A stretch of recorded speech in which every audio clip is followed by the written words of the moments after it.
formalizada.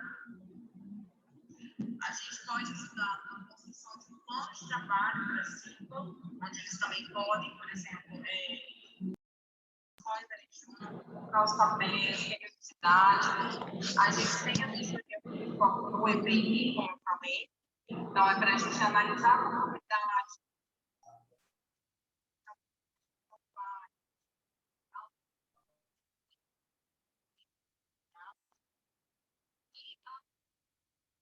E análise de assistência, ou seja, criando temática para que a empresa possa cumprir o que se espera e, claro, que tem. Então,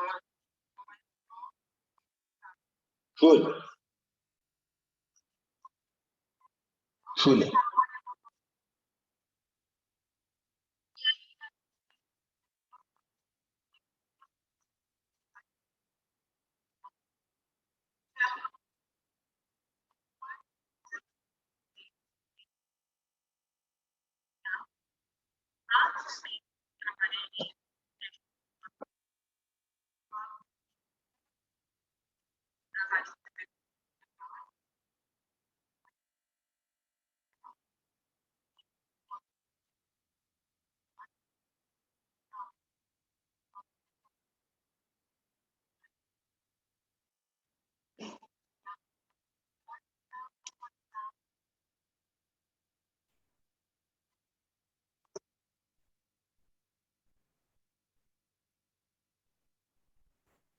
Tá aberto. Ouvindo. Não, eu tô ouvindo. Não, é que eu não tava falando um negócio para fora.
Boa tarde a todos. Pessoal que já está entrando já está com a gente. Boa tarde a todos. Além do pessoal do Cindy Rochas, a pessoa do Jean, Andréia, da Núbia, Marcela, da Consentino também com a gente. Patrícia, Vitor também. Então, muito bem-vindos aí a esse nosso encontro, mais uma vez, de atualização e práticas trabalhistas. E como nós fazemos sempre, né, são 15 horas em ponto, a gente só vai dar mais uns minutinhos de tolerância, porque eventualmente alguém ainda está tentando conexão ou se desenrolando de outros compromissos para poder estar conectado com a gente. Então, a gente vai dar mais 4 minutos, são 3:01. Às 3:05, a gente começa para poder não ter tanto atraso. Todos temos afazeres ainda, e a palestra, nesse formato, permite que a gente possa participar de um evento sem precisar se deslocar. Então, o tempo de deslocamento a gente acaba ganhando, né? E com isso a gente consegue otimizar também com outras atividades. Então, por isso também a necessidade da gente procurar ser o mais fiel possível ao horário, né? Então, vamos dar mais esses minutinhos, às 3:05. Daqui a 3 minutos, então, a gente começa a nossa palestra de hoje, tá bom? Eu já estou aqui conectado. Se alguém quiser até perguntar alguma coisa antes da gente começar a palestra de hoje, vocês que já estão aqui conosco na sala, fiquem à vontade, pode abrir o microfone se quiser perguntar alguma coisa, falar alguma coisa. Também nós temos a possibilidade de utilização do chat, né? Então, o pessoal já está dando boa tarde aí no chat. Então, tanto pelo chat quanto também pelo microfone, a gente pode interagir. Então, antes de começar, se vocês quiserem perguntar alguma coisa, estou à disposição, tá bom? É só chamar. No mais, daqui, então, a 2 minutos e meio, a gente começa.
Bom, gente, boa tarde mais uma vez para todos os que chegaram agora, depois do nosso primeiro contato, às 3 horas, às 15 horas em ponto.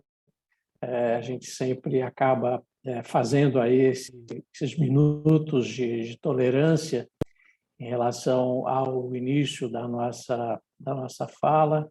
É óbvio que nesse contexto de atividade remota, a gente não precisa ter deslocamento, então, normalmente, quando a gente faz 10, 15 minutos de tolerância, quando a gente precisa se deslocar, agora, nesse formato online, não é necessário fazer o deslocamento, e com isso, então, a gente otimiza mais o tempo, né?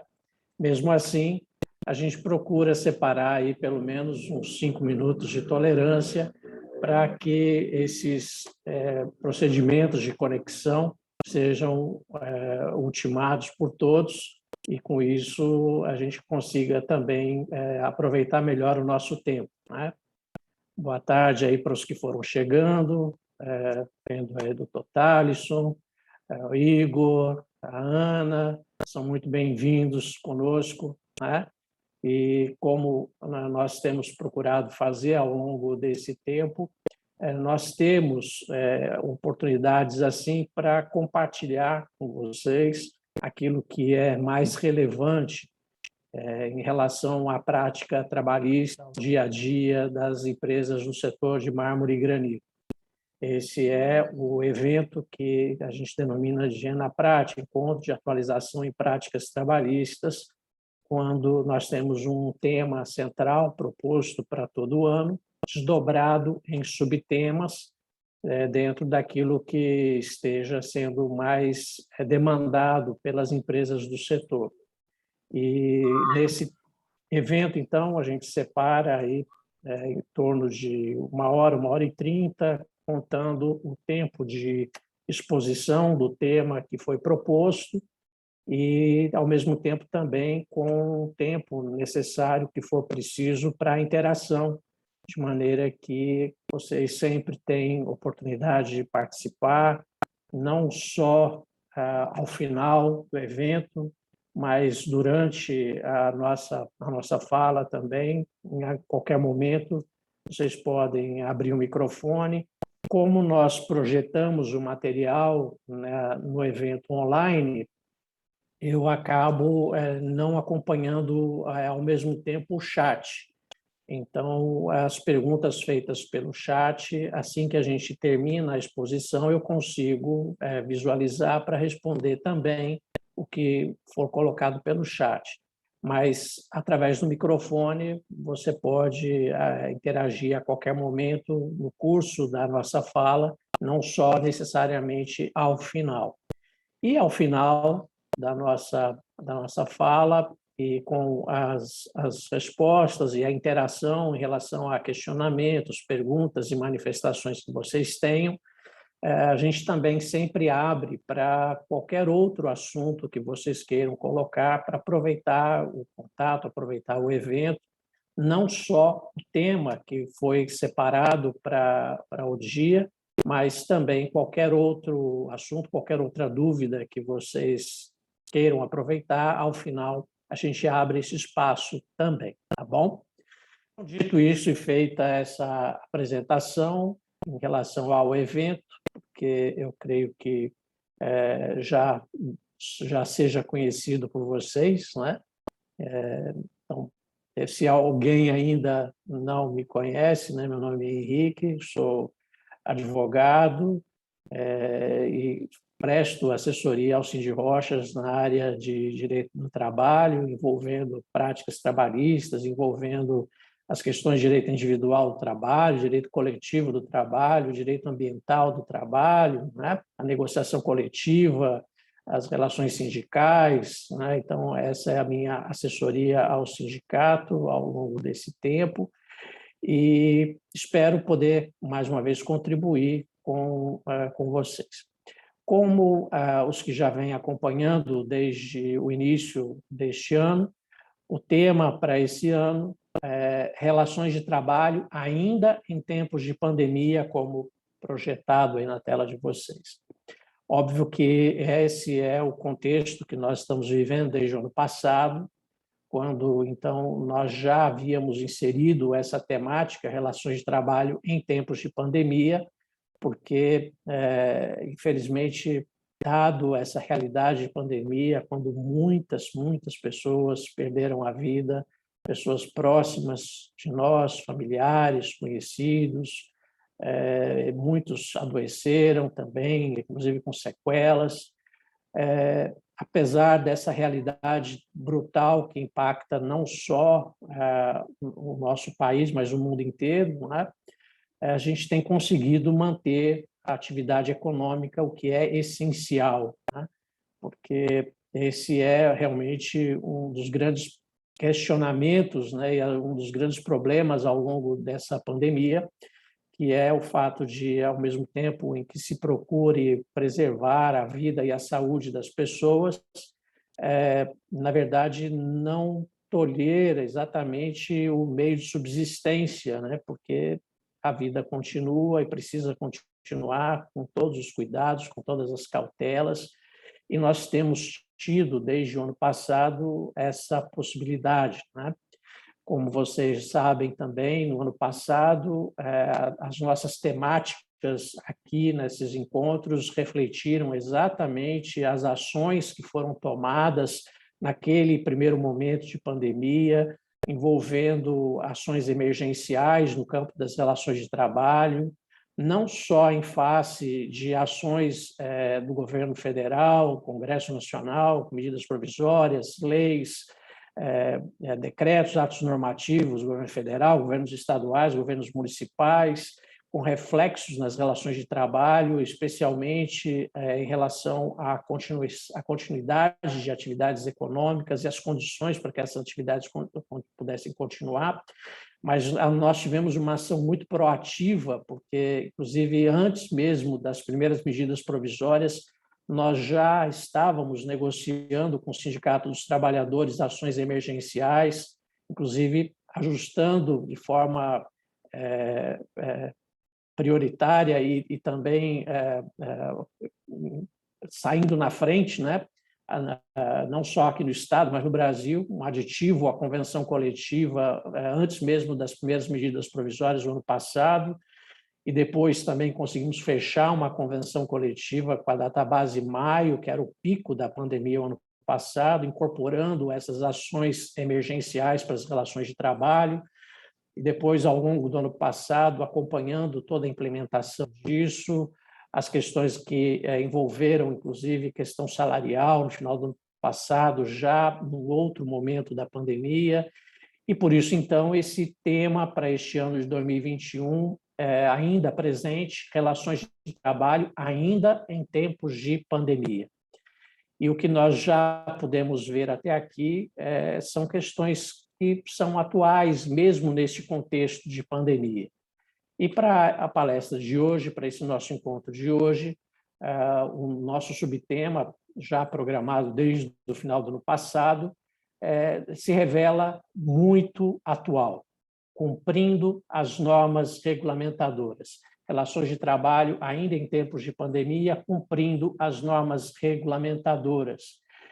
E óbvio que, nesse contexto, há um desafio a mais por parte de todos os envolvidos na atividade econômica, inclusive no setor de rochas ornamentais, né? Ou seja, a questão que envolve manter um ambiente saudável e, ao mesmo tempo, cumprir as normas regulamentadoras. Esse é mais um desafio. Então, diante de todos os desafios que nós temos tido em meio a esse contexto de pandemia, de permitir que a atividade possa prosseguir, de evitar adoecimento de trabalhadores, evitar a exposição de todos os colaboradores das empresas, mantendo a empresa funcionando, nós temos mais um desafio, que é, além de manter um ambiente saudável, cumprir as normas regulamentadoras, porque, por óbvio, ainda que estejamos numa situação de excepcionalidade, que demanda regras excepcionais, e a gente está ainda sob essas regras excepcionais em diversos aspectos da nossa vida em sociedade, não é diferente no contexto das relações de trabalho, né? E, por isso mesmo, a necessidade de cumprir as chamadas normas regulamentadoras. E aí, em relação a elas, a gente lembra o nosso contexto normativo, né? Porque a Constituição Federal, em 1988, ela deu um passo além em relação ao ordenamento daquele contexto, daquela época, inclusive por isso chamada por Ulisses Guimarães de Constituição Cidadã, né, por resgatar essa cidadania do brasileiro em todos os seus aspectos, caracteriza no artigo 7º da Constituição Federal, inciso 22, como direito dos trabalhadores, além de outros que visem a melhoria de sua condição social, a redução dos riscos inerentes ao trabalho por meio de normas de saúde, higiene e segurança. Então, a gente já tem uma diretriz muito clara no texto constitucional de que se deve observar, no tocante às relações de trabalho, a necessidade de redução de riscos que sejam inerentes ao trabalho.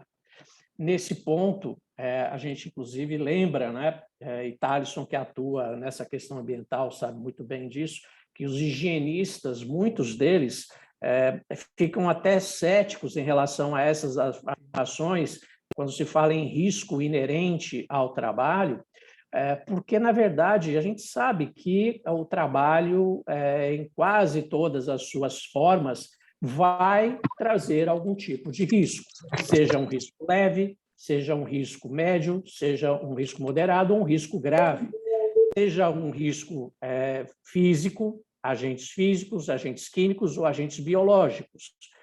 Enfim, qualquer atividade humana, ela vai levar a essa exposição. Até mesmo uma atividade muito simples, rotineira, administrativa, por exemplo, de escritório, como a gente sabe muito bem, existem riscos ergonômicos relacionados com posturas, relacionados com iluminação do ambiente, enfim, isso é próprio da nossa interação humana. E por isso andou bem o Constituinte quando prevê como uma diretriz nas relações de trabalho, direitos dos trabalhadores, a redução desses riscos que sejam inerentes ao trabalho, através de quê? De normas de saúde, higiene e segurança. Então, a gente tem uma diretriz muito clara no texto constitucional. E essa dimensão, ela tem uma ênfase, como a gente vê no artigo 200 do texto constitucional, no inciso 8º, que, ao mencionar a competência do Sistema Único de Saúde, que, por mais críticas que todos nós tenhamos ao Sistema Único de Saúde implantado no Brasil, essa rede de proteção, né, que envolve a Seguridade Social, ela se mostra, inclusive agora, e especialmente agora em tempos de pandemia, fundamental para poder dar essa segurança mínima à população brasileira, né?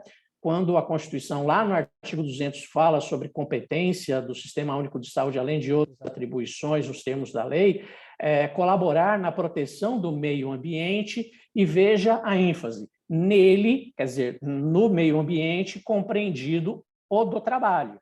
Então, o chamado meio ambiente do trabalho, o ambiente do trabalho, ele está contemplado nessa tutela, nessa proteção que se deve ter, porque, por óbvio, como todos nós sabemos muito bem, passamos muitas horas do nosso dia, muito tempo da nossa vida, exatamente no trabalho. E é por isso mesmo que, em face da possibilidade de termos contato com agentes agressivos e com riscos que sejam inerentes a essa atividade humana essencial, que é o trabalho, que vai trazer, então, provisão para a nossa subsistência, nossa e dos nossos dependentes familiares, né? Então, essa tutela ambiental leva, como deveria levar mesmo, em consideração o ambiente de trabalho, tá certo?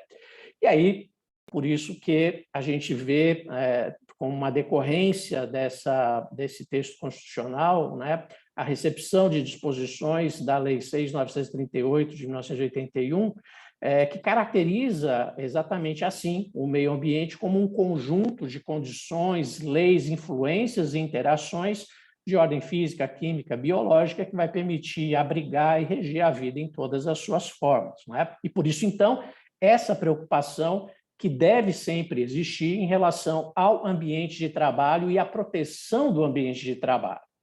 E é por isso, então, que a gente vê que essa ordem constitucional e legal, ela está em consonância com a legislação trabalhista, uma vez que a CLT traz, já trazia, antes do texto constitucional, no artigo 157, aquilo que cabe aos empregadores, ou seja, cabe às empresas, em primeiro lugar, cumprir e fazer cumprir as normas de segurança e medicina do trabalho.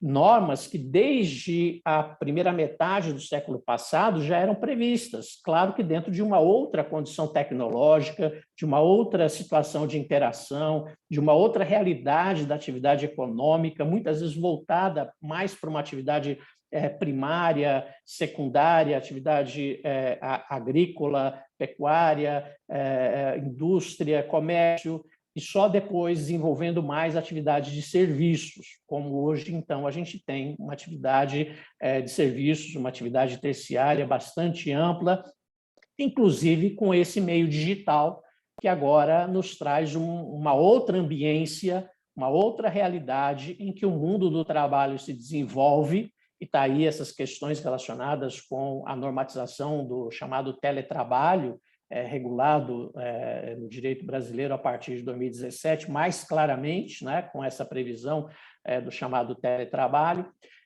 trazendo uma outra consideração, uma outra ambiência em que o trabalho é desenvolvido e que também tem cautelas a serem observadas, né? E nós temos visto muito isso nesse contexto de pandemia, em que, no primeiro momento, muitas atividades ocorreram à distância, através de tecnologias de formação e comunicação, teletrabalho, home office, tantas outras formas de trabalho à distância, mas ainda trazendo riscos ao trabalhador, a quem presta serviços, né? E não só riscos de natureza mais comum, como riscos físicos, químicos, biológicos, mas, inclusive, riscos psíquicos, relacionados com quadros de depressão, de pressão, de horários muitas vezes extrapolados, situações em que acabam expondo o trabalhador a uma situação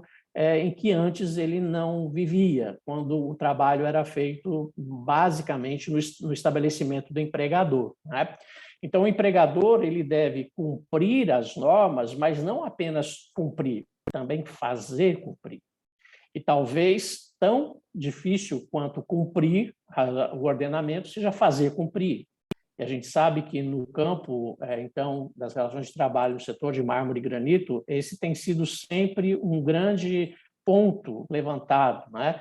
As empresas muitas vezes até cumprem aquilo que lhes cabe. Agora, fazer com que isso seja cumprido por parte dos colaboradores, por parte de todos aqueles que intervêm no ambiente de trabalho, prestadores de serviço, terceiros, esse é também um grande desafio, né? Então, não apenas cumprir, mas fazer cumprir.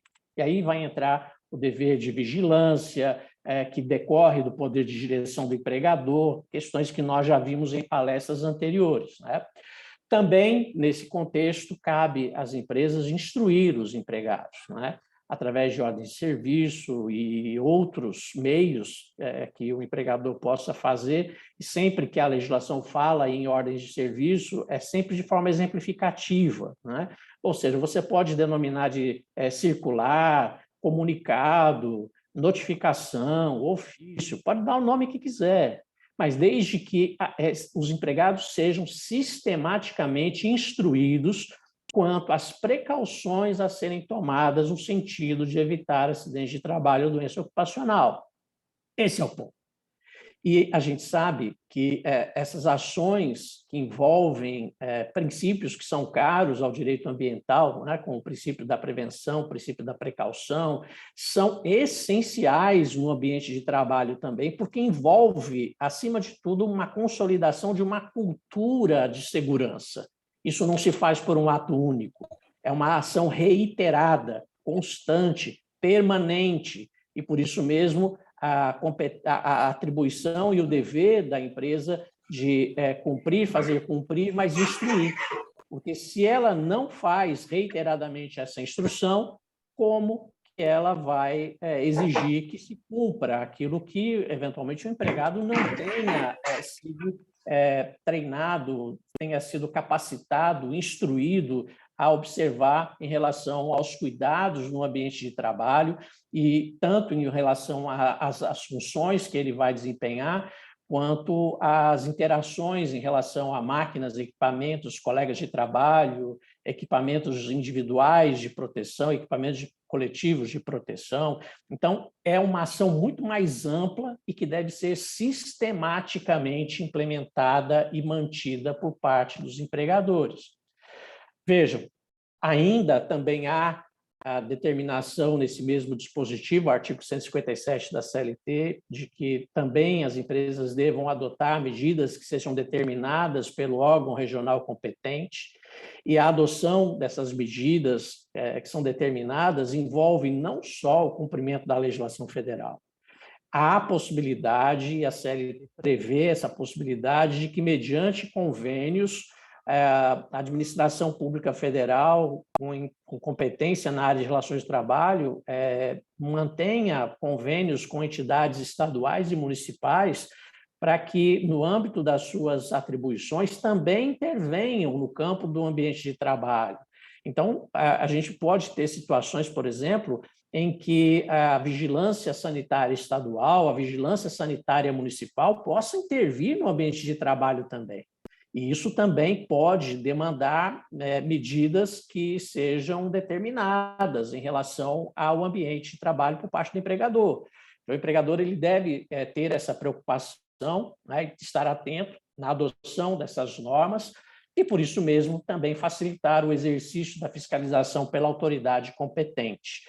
E aqui eu chamo a atenção de vocês de que, muitas vezes, nós temos visto até outros atores sociais que querem, eventualmente, intervir no ambiente de trabalho, ainda que com a melhor das boas intenções, né, que acompanhar o cumprimento das normas, principalmente normas de saúde e segurança do trabalho, mas eventualmente não tem competência para isso, como, por exemplo, sindicatos de trabalhadores. A gente sabe que os sindicatos dos trabalhadores, não só no setor de mármore e granito, todos, claro que se o empregador franquear, eles vão entrar, eles vão querer estar lá acompanhando, mas isso tem que ser feito da forma correta. Não é?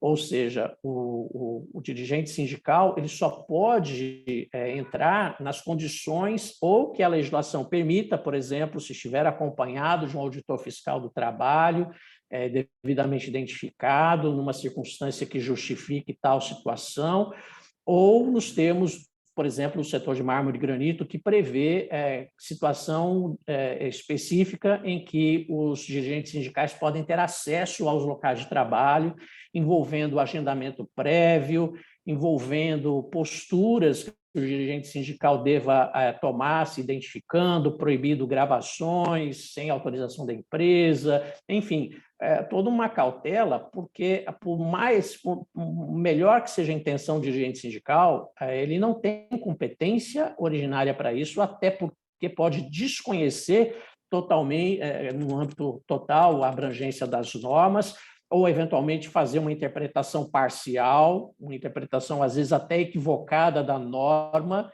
e por isso mesmo não é a entidade mais adequada para fazer esse acompanhamento. Então, é a autoridade competente para fazer essa fiscalização e que, por óbvio, vai se identificar e vai também ter que obedecer os ditames da lei para fiscalizar o ambiente de trabalho, claro. Não é?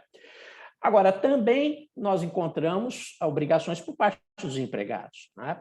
Então, cabe aos empregados, no artigo seguinte da CLT, o artigo 158, observar as normas de segurança e medicina do trabalho, e óbvio que para que ele possa observar essas normas, inclusive as instruções que o empregador dá, ele tem que receber essas instruções, tem que conhecer essas normas.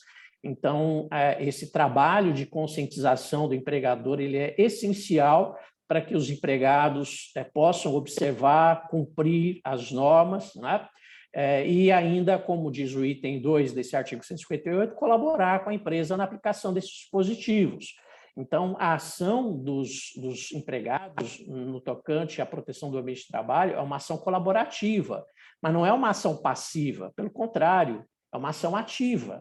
Nós temos, inclusive, dispositivos das normas regulamentadoras que facultam até ao empregado se recusar a agir, a tomar determinadas ações ou intervir de determinada forma, se isso lhe trouxer um grave e iminente risco à sua vida, né? Então, é uma ação ativa. Inclusive, como a gente sabe muito bem, muitas vezes, os empregados são aqueles que conhecem melhor o que a gente chama de chão de fábrica, né? A realidade das funções do ambiente de trabalho, podem propor soluções, muitas vezes desconhecidas por parte do empregador e seus prepostos, de práticas que sejam mais eficazes na prevenção de acidentes e doenças ocupacionais, acidentes de trabalho e doenças ocupacionais. Por isso, muitas vezes, a ação e a participação direta dos empregados em situações em que vai ter representante de empregado e representante de empregador participando nessa área, intervindo. Agora, por outro lado, esse mesmo artigo 158, parágrafo único, caracteriza como um ato faltoso do empregado a recusa injustificada, primeiro, a observância das instruções expedidas pelo empregador, né? Então, se ele não cumpre injustificadamente, isso é um ato faltoso, assim como, vocês já sabem também, ao uso dos equipamentos de proteção individual, a recusa injustificada ao uso dos equipamentos de proteção individual fornecidos pela empresa. E aqui eu quero chamar a atenção para vocês de que essa não é uma realidade com a qual o empregador possa ser condescendente, quer dizer, contemporizar. Muitas vezes a gente encontra uma situação assim, principalmente empresas de micro e pequeno porte, em que o relacionamento pessoal entre o empregador e os empregados ele é constante, o conhecimento é total, muitas vezes até ultrapassa o âmbito profissional, pessoas que se relacionam muito próximas, porque são ambientes muito pequenos. E aí, então, eventualmente, o empregador acaba sendo condescendente com o descumprimento de normas por parte do empregado, inclusive quanto ao não uso de equipamentos de proteção individual que sejam obrigatórios. Essa é uma situação que não pode ter contemporização, porque, eventualmente, uma circunstância de descuido, de descumprimento, de não utilização de um equipamento que é obrigatório utilizar, vai causar um problema, vai ter um acidente, isso vai ter uma circunstância agravante e, óbvio, que isso vai se refletir tanto para o empregador quanto principalmente para o empregado, que acaba sendo mais prejudicado, porque acaba, às vezes, tendo um problema sério de saúde ou, eventualmente, ficando inválido e, infelizmente, às vezes, perdendo a vida. Então, são questões que não podem ser contemporizadas. Então, se não houver o cumprimento de instruções reiteradamente dadas, sistematicamente dadas, comprovadamente dadas pelo empregador, e não houver o uso de equipamentos de proteção individual que sejam obrigatórios sem justificativa nenhuma, isso caracteriza ato faltoso e o empregador deve obrigatoriamente exercer o seu poder disciplinar, que inclusive foi objeto de palestra anterior que nós fizemos aqui. Então, ao exercer o poder disciplinar, o empregador deve ter em mente exatamente esse escopo de fazer com que o empregado entenda a ação que deve ter, reconheça uma ação indevida ou a falta, a omissão em relação ao que deveria estar observando e não está, seja conscientizado disso eventualmente até tenha uma sanção disciplinar, como a gente tem falado, uma advertência verbal, escrita, ou uma suspensão, que a gente chama de balão, né? Mas para que haja uma conscientização em relação à necessidade de cumprimento da norma. Não adianta o empregador cuidar de tudo, cumprir a sua parte, ter tudo certinho, bonitinho, fazer ali um ambiente de trabalho perfeito, como a lei determina, se o empregado não cumprir a parte dele. Então, é uma ação colaborativa nesse ponto. E, por isso, então, o dever de vigilância do empregador em acompanhar a execução do trabalho e o efetivo cumprimento, e deixando muito claro isso para o empregado, de que a recusa injustificada de obedecer normas, de utilizar equipamentos, caracteriza ato faltoso, e isso deve ser efetivamente documentado.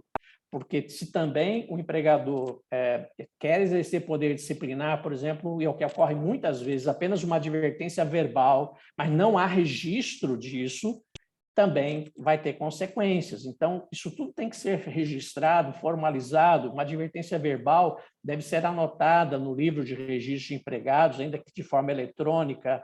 Advertência por escrito, suspensão por escrito, se o empregado não assina dando ciente, a assinatura de 2 testemunhas que tenham presenciado o ato, tudo para que haja a devida prova de que o empregado foi conscientizado de que a ação foi indevida e que a reiteração leva ao agravamento da penalização também. É importante, é essencial que todos os atores envolvidos, empregado e empregador, saibam e tenham essa demonstração de que comprovam o cumprimento, a exigência, a fiscalização, a vigilância, porque depois que ocorre um acidente, depois que ocorre uma doença ocupacional, e algumas, vocês sabem, são irreversíveis, como é o caso da silicose, é uma doença irreversível, não é?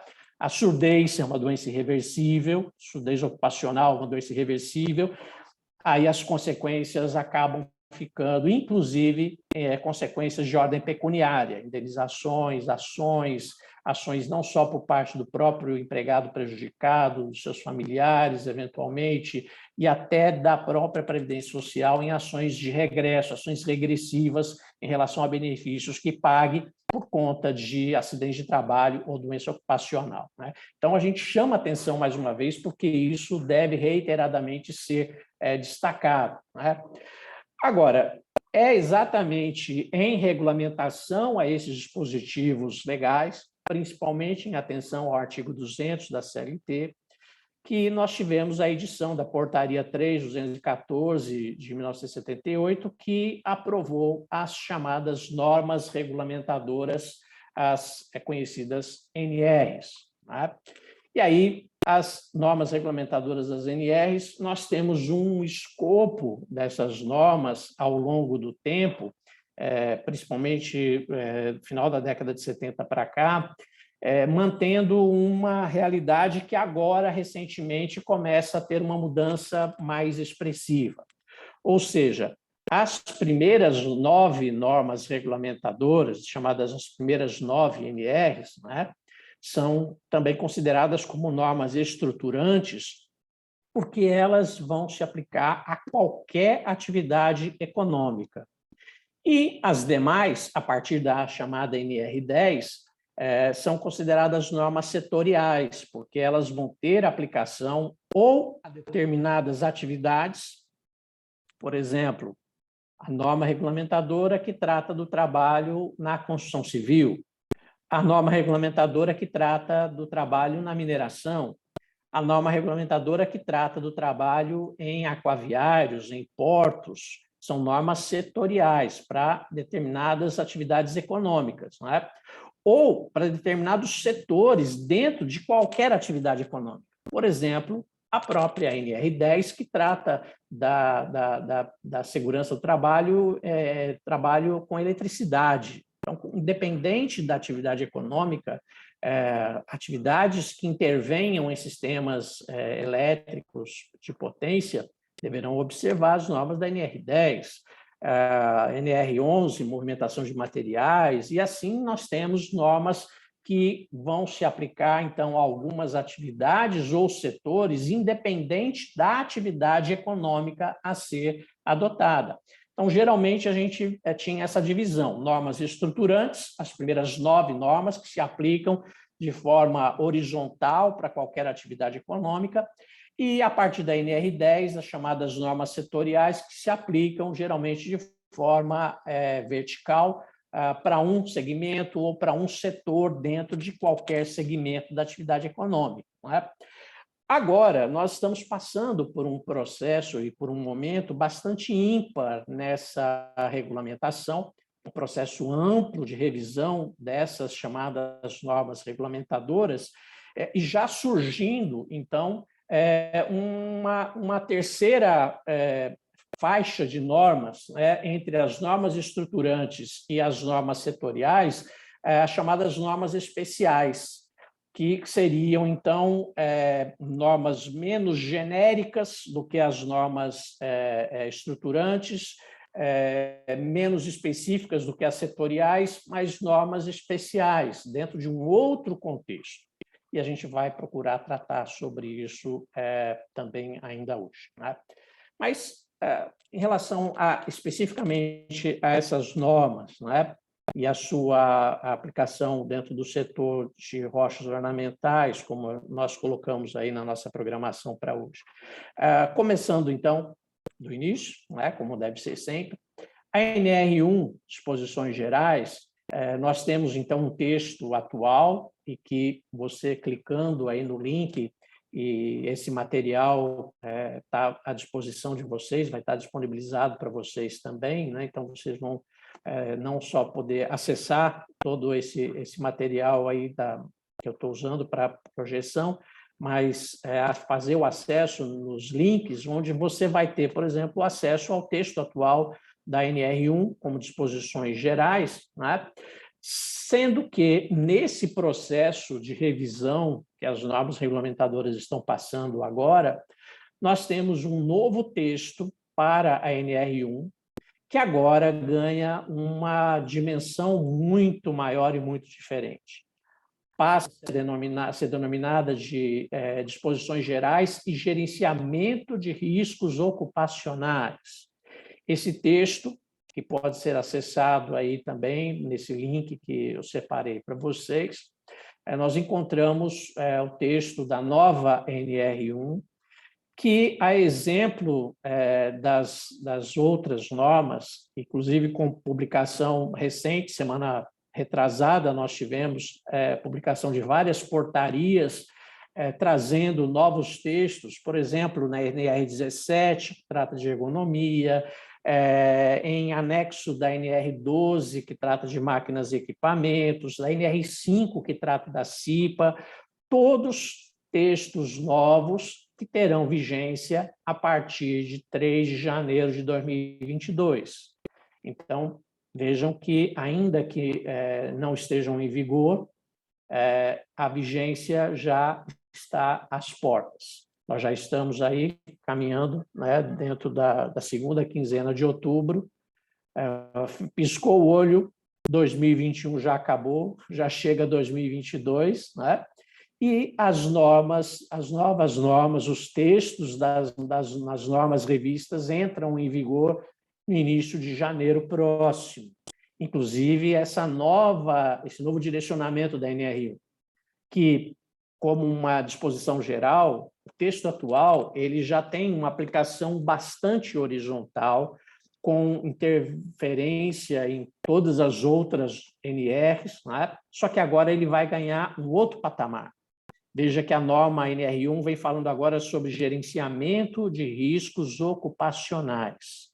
E quem já procurou se inteirar já pôde ver que há muitas novidades relacionadas principalmente com algumas ações que a norma traz, documentos novos que as empresas devem providenciar em relação à análise de risco, em relação a planos emergenciais, em relação a ações que devam ser feitas e documentadas dentro da nova NR1.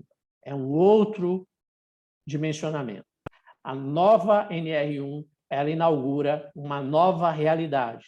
A gente pode falar que essa questão relacionada com a tutela do ambiente de trabalho teve um impulso muito grande na final da década de 70, com a portaria 314, com a criação das NRs, as primeiras NRs. Esse foi o primeiro momento. Um segundo momento, final da década de 90, quando nós começamos a ter, então, uma nova forma de produção de normas regulamentadoras a partir da adoção de normas internacionais preconizadas pela OIT, a Organização Internacional do Trabalho, de maneira que as normas sejam editadas de maneira tripartite, com representação não só do governo, mas de trabalhadores e empregadores. E a grande norma que inaugurou essa segunda fase das normas regulamentadoras foi justamente a NR22, que entrou em vigor em abril de 2000, e que nos levou, inclusive, aqui no Estado do Espírito Santo, a fazer um trabalho que culminou na criação de uma subcomissão nacional de mármore e granito, vinculada à Comissão de Mineração, que tinha a seu cargo a revisão da NR22, e essa subcomissão nacional do mármore e granito, para atuar especificamente no setor de mármore e granito, teve como resultado prático, né, no 2003, 2004, a primeira versão do anexo da NR11, Regulamento Técnico de Movimentação de Chapas de Mármore, Granitos e Outras Rochas, recentemente alterado, agora em 2015, né? Então, a NR22 inaugura esse segundo momento de normatização de forma tripartite, por isso a NR22 veio num outro contexto, e as normas que se seguiram também passaram a ter o mesmo processo, né? E agora a gente chega numa terceira fase da produção das normas regulamentadoras, principalmente depois da reforma trabalhista em 2017, reformas ministeriais, uma outra realidade que envolve o governo federal também, mas mantendo o tripartismo não mais na base, mas na sua estrutura de topo, a comissão permanente tripartite, né, feita no âmbito já do Ministério do Trabalho, onde estão presentes representantes dos atores sociais, empregados e empregadores, para que então sejam aprovadas as novas normas ou alterações das normas até então existentes, e com um novo arcabouço de normatização, né, envolvendo, inclusive, análise de impacto de normas, né?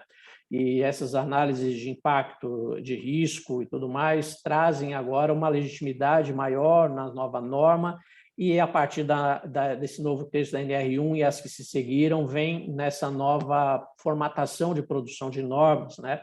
Trazendo, então, um ambiente muito mais propício a prover segurança do trabalho, né? Nós temos um documento preparado o ano passado, quando saiu a primeira versão dessa nova redação da NR1, pela CNI e pelo SESI, um documento bastante detalhado, bastante amplo, são 88 páginas, e a gente vai estar disponibilizando esse documento também para vocês, com comentários feitos pela equipe técnica do SESI e do jurídico da CNI, em relação à nova NR1, que entra em vigor já em janeiro do ano que vem. Então, a nossa recomendação para que vocês não só tenham acesso a esse material preparado pela CNI junto com o SESI, mas conheçam e façam conhecer por parte dos seus colaboradores envolvidos na área de segurança do trabalho, prestadores de serviço, em relação à norma que vai entrar em vigor, que é bastante abrangente e traz muita novidade, por exemplo, em relação até ao treinamento por meio digital, documentos por meio digital. Então, é óbvio que é uma outra realidade em relação ao que a gente tem vivido até aqui, e isso tem que ser conhecido, né? A NR3, que trata de embargo e interdição, né, que pelo menos por enquanto, ainda não passa por um processo de revisão, mas é uma norma extremamente importante em relação a situações que possam levar a grave e iminente risco e, eventualmente, então, levar a embargo de uma obra ou interdição de máquina, equipamento, ou, eventualmente, até de uma empresa inteira.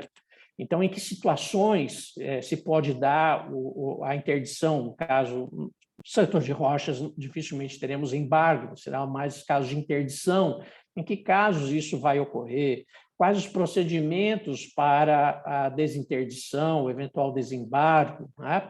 E aí, depois que acontece o problema, é difícil você ter que correr atrás para poder saber como fazer, qual procedimento adotar. Então, conheçam a NR3, que trata de embargo e interdição, principalmente porque visa esses dispositivos da NR3 impedir que os trabalhadores estejam em situação de grave e iminente risco, tá certo?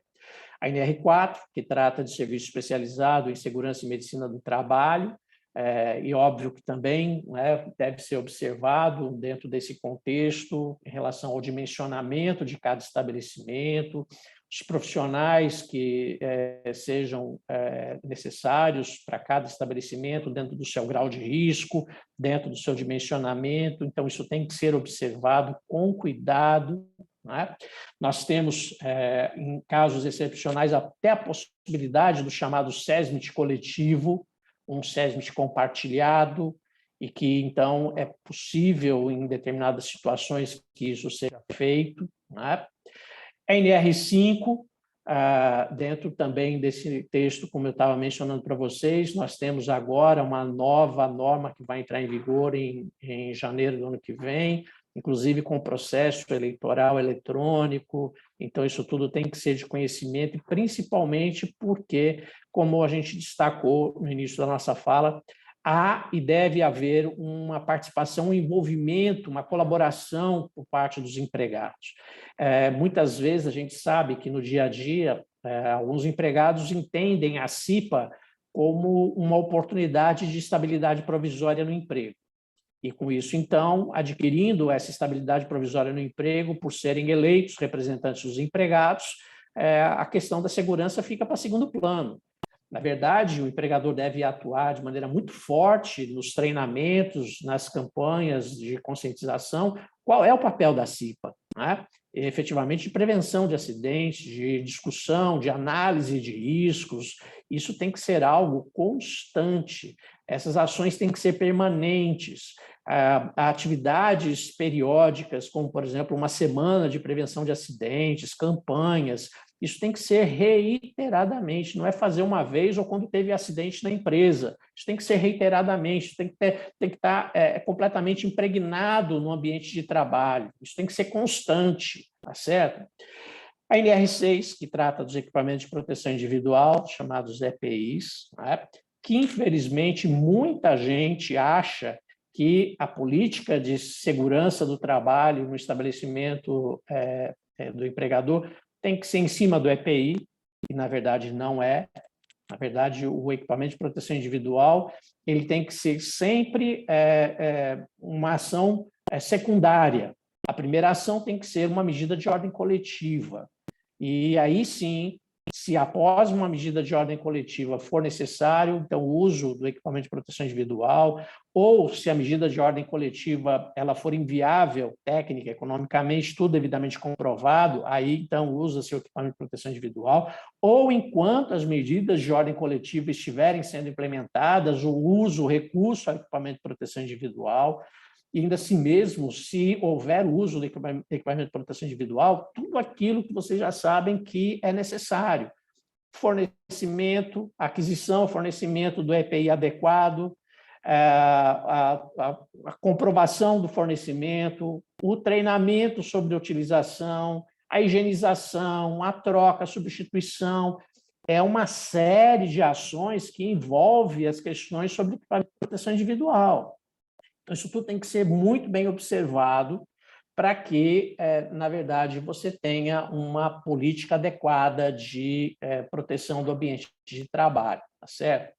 A NR7, que trata dos exames médicos, especificamente em relação ao Programa de Controle Médico da Saúde Ocupacional, os exames médicos não só preconizados pela legislação, os admissionais, demissionais, periódicos, mudança de função, retorno ao trabalho, mas até aqueles complementares determinados pelo médico coordenador do PCMSO, isso tem que ser observado com muita atenção, porque nós temos tido ao longo do tempo, e infelizmente muitas vezes, quando, por exemplo, ocorrem muitos acidentes, e nós somos chamados, como sindicato, o Sindirochas é chamado para discutir com o poder público, Ministério Público do Trabalho, Ministério do Trabalho, sindicatos de trabalhadores, sobre alto índice de acidente de trabalho no setor. Nós muitas vezes temos que ouvir de casos em que a fiscalização encontra esses programas só pro forma, né?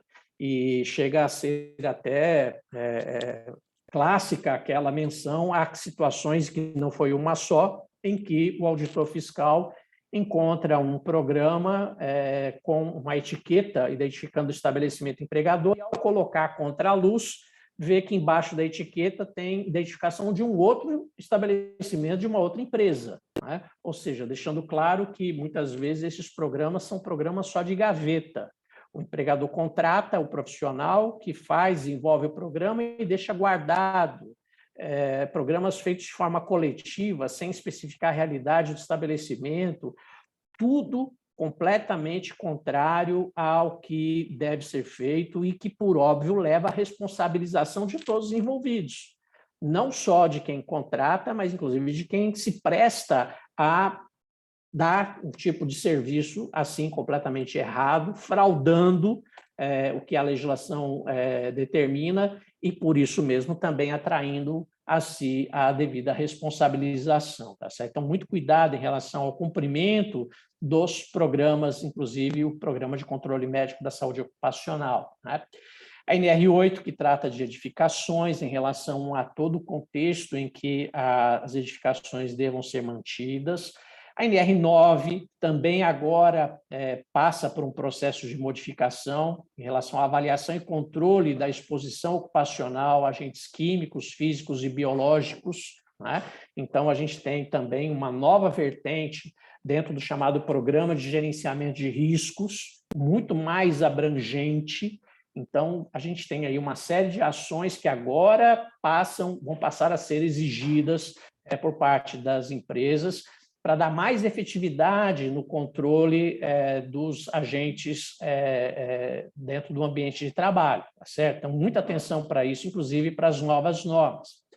Nas normas setoriais, óbvio que, como a gente já tinha mencionado, a NR10, que trata de instalações e serviços de eletricidade, muito, muito, muito cuidado com isso, porque a gente sabe que a questão de eletricidade muitas vezes é negligenciada, e só vem à tona quando ocorre um acidente, geralmente é um acidente fatal. Nós já tivemos no setor de rochas, infelizmente, vários casos de acidentes fatais por contato inadequado com a eletricidade, e aí o trabalhador perde a vida. Então, essas questões que envolvem as cautelas nos serviços com eletricidade têm que ser feitas com muito cuidado, as determinações, as autorizações do empregador para que esses empregados intervenham em sistemas elétricos de potência, tudo feito com muita cautela e, acima de tudo, trabalhador qualificado, trabalhador treinado, aquele que seja efetivamente habilitado a intervir, tá certo? Não pode haver amadorismo nas questões que envolvem instalações elétricas, principalmente no âmbito industrial. No âmbito residencial já é assim, imagina no âmbito industrial, como você sabe muito bem, né? A NR11, que todos também conhecemos bastante, transporte, movimentação, armazenagem e manuseio de materiais, mas especialmente o seu anexo 1, Regulamento Técnico de Procedimentos de Movimentação de Chapas, como vocês sabem. Vejam, esse regulamento técnico, atualizado há poucos anos atrás, ele passa a contemplar uma série de ações, uma série de equipamentos e procedimentos na movimentação de chapas, mas nós ainda temos casos de acidentes, inclusive acidentes fatais, em que não se observou as normas do RTP de chapas, o anexo 1 da NR11.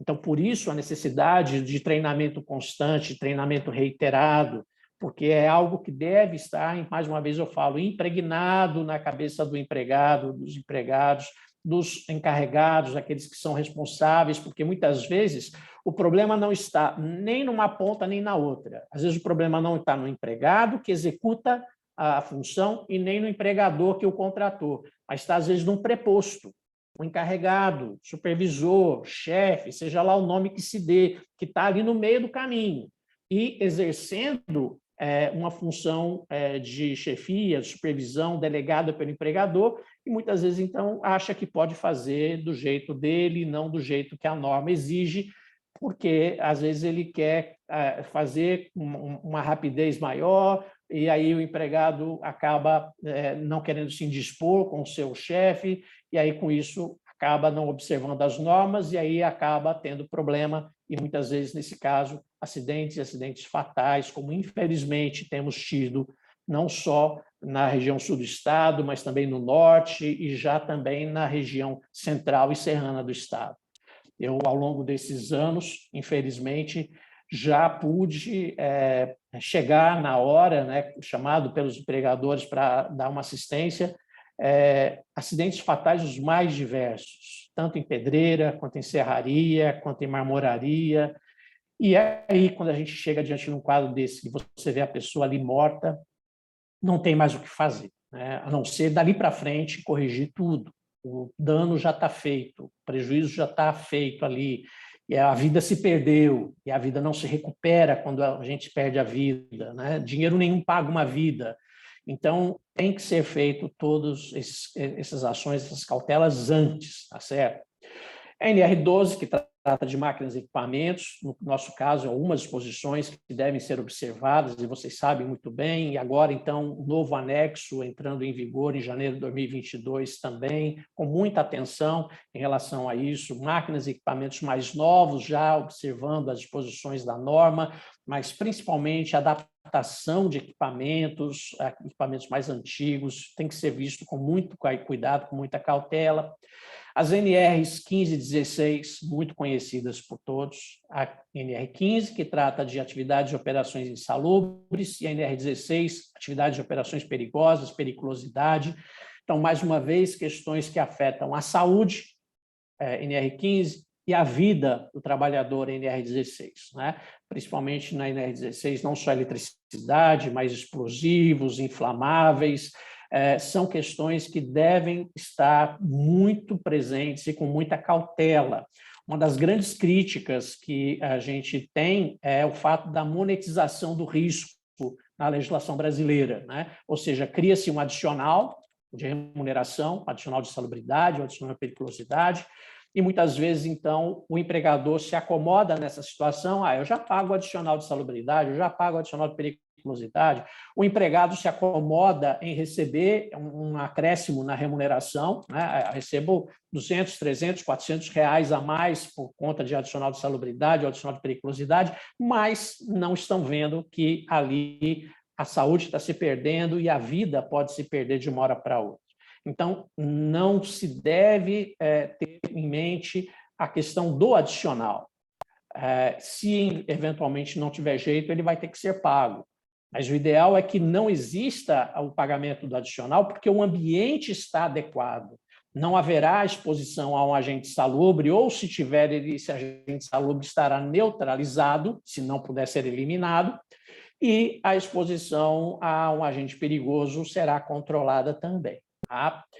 A NR17, que eu mencionei para vocês agora há pouco, né, é também agora publicada recente, um novo texto, que entra em vigor em janeiro do ano que vem. Então, estejam já conhecendo o texto da nova NR17 sobre ergonomia, assim como também a NR19, que também teve republicação recente, com vigência também a partir de janeiro de 2022, que trata sobre explosivos. Então, no caso do setor de rochas, então, uma atenção muito grande a essa questão, porque também temos, infelizmente, um histórico lamentável de acidentes fatais com explosivos no setor, né? E chegando ao final dessa passagem pelas normas, né, sua aplicabilidade no setor, a NR22, que trata da trabalho, saúde e segurança do trabalho na mineração, né, que vem passando por um processo de revisão. Nós pudemos contribuir nos últimos 2 anos, 3 anos, últimos 3 anos, com uma proposta de uma nova redação da NR22, através do grupo criado no âmbito da Confederação Nacional da Indústria, CNI, com a coordenação do IBRAM, Instituto Brasileiro de Mineração, com um texto já encaminhado ao governo federal, que com a consulta pública e as sugestões de consultas públicas agora é trabalhado internamente para, no próximo ano, no cronograma de revisão das NRs, entrar em deliberação na CTPP, né, para posterior publicação de uma nova NR22. Já adianto para vocês que, da nossa parte, né, os representantes do setor patronal na área de mineração, a intenção foi enxugar bastante a NR22. Né?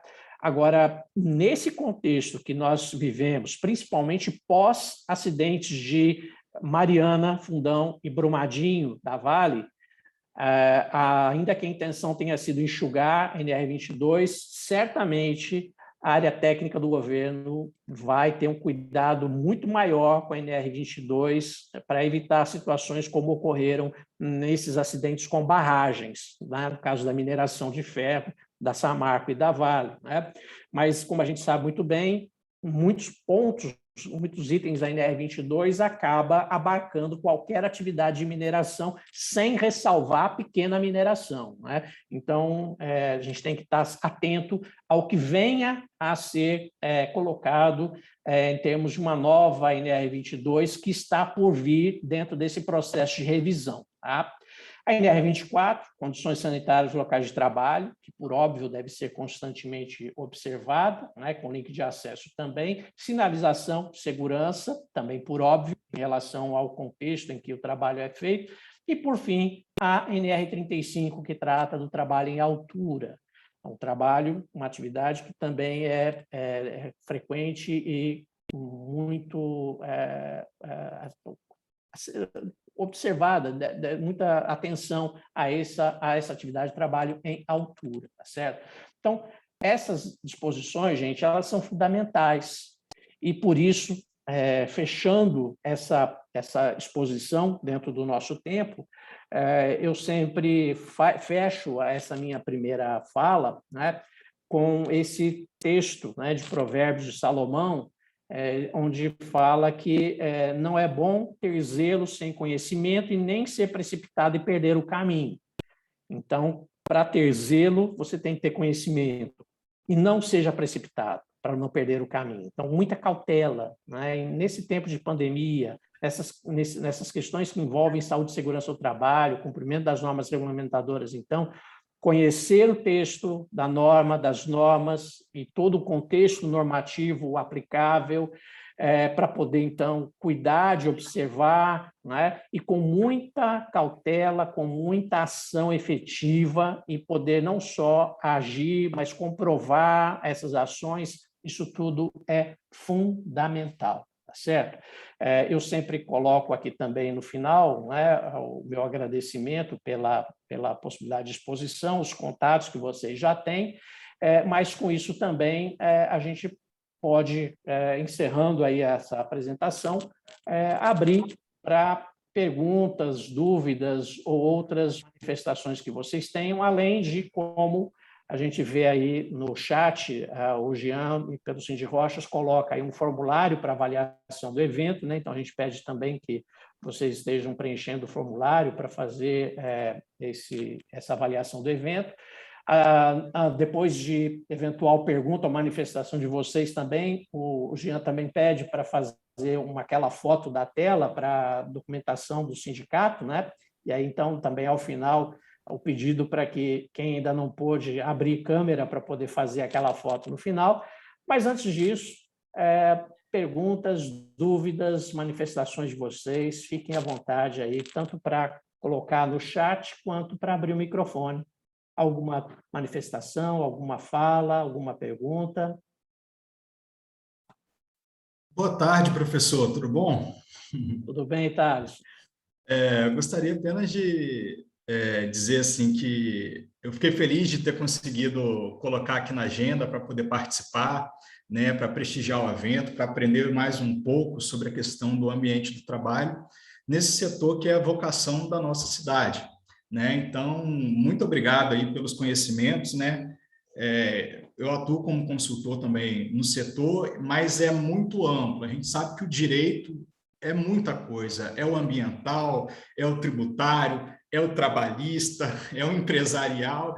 Então, assim, é sempre bom a gente estar tendo contato, né? Você foi meu professor, né, de longa data aí, e assim, eu acho que é um evento muito importante para todas as empresas, o fato deles de ter dessa forma online e gratuita essa atualização, né? A questão que você traz de que já está batendo na porta as novas atualizações da legislação que vai trazer novas obrigações, imagine quantas empresas vão ser pegas de surpresa depois com o auditor batendo na porta, né? Então, assim, quem está fazendo parte aí, prestigiando, né, nessa tarde chuvosa aqui em Cachoeiro, né, é bem interessante mesmo esse nível de conhecimento, né, que o sindicato fornece a todos nós, né, aos consultores externos que podem ter a possibilidade de fazer parte, assistir uma palestra tão interessante como essa, e também as empresas, né, que podem colocar os responsáveis pelo setor de segurança do trabalho para poder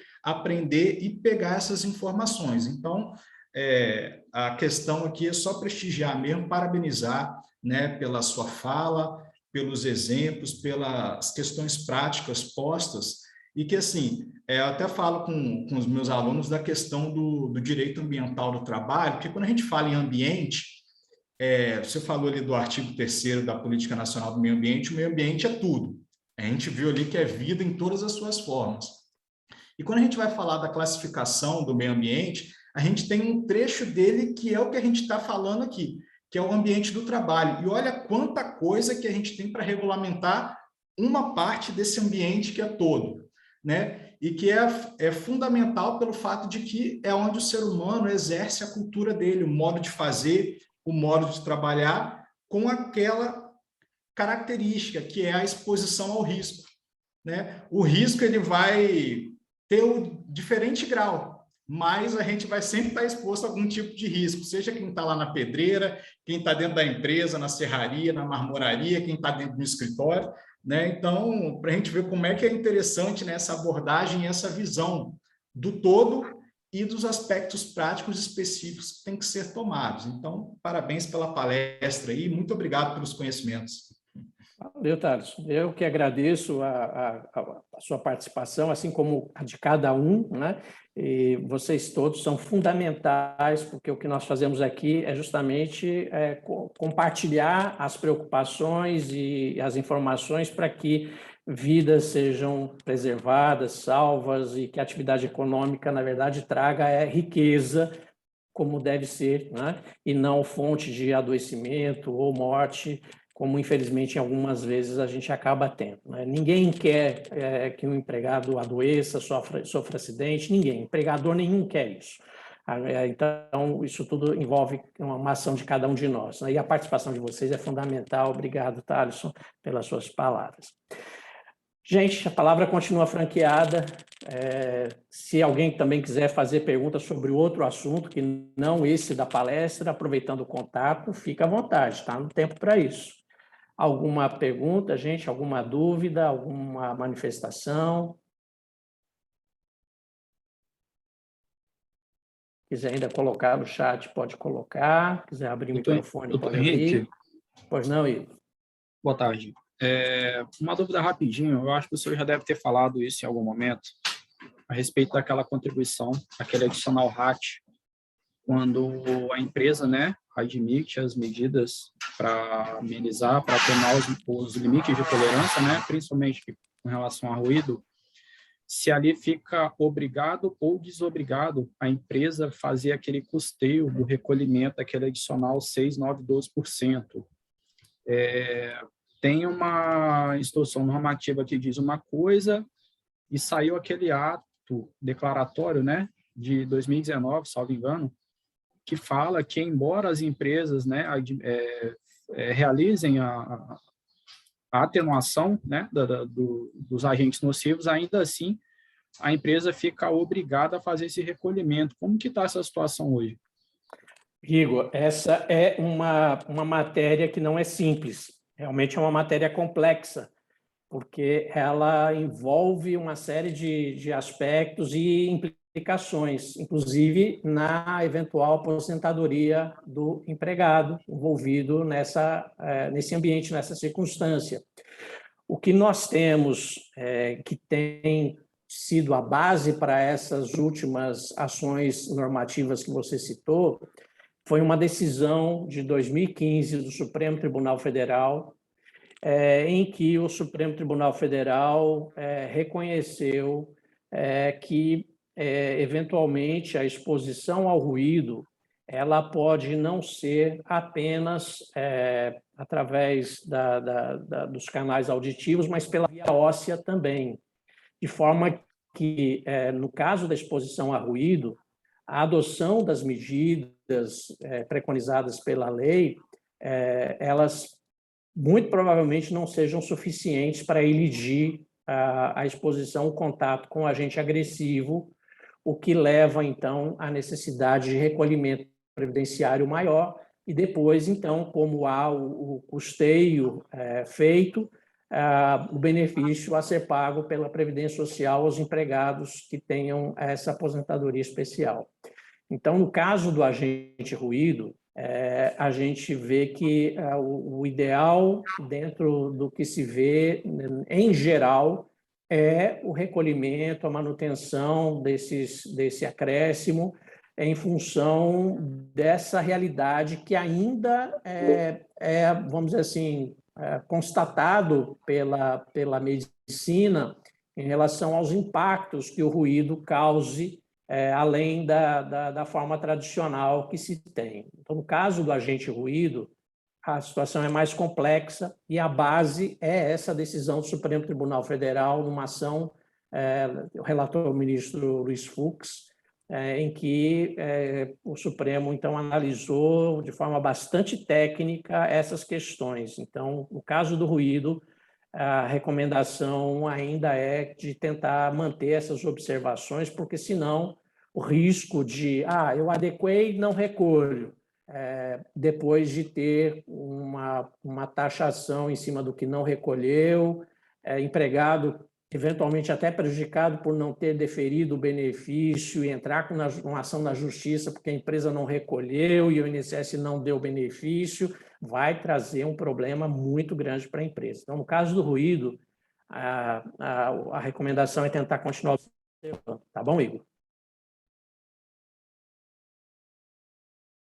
Pois não. Alguma outra pergunta, gente? Alguma outra dúvida? Ninguém? Estou vendo aqui no chat, está tudo tranquilo. Bom, se não houver nenhuma pergunta, nenhuma dúvida, nenhuma outra manifestação, eu creio que o Jean gostaria aí que nós pudéssemos abrir a câmera, aqueles que podem, para poder fazer o registro, né, na foto. O sindicato registra, depois posta nas suas redes sociais, para, inclusive, dar uma satisfação para os seus associados, né, das ações que são disponibilizadas, quem eventualmente não conhece, conhecer, poder usufruir, né? Então, esse registro aí é importante. Então, a gente sabe que, eventualmente, nem todo mundo pode abrir a câmera, porque, às vezes, até tem questões técnicas também, de onde está conectado e tudo mais, mas aos que puderam abrir aí, a gente agradece. Jean, você comanda aí o momento da foto aí. Beleza, então. Vamos esperar mais um bocado para ver se alguém abre a câmera.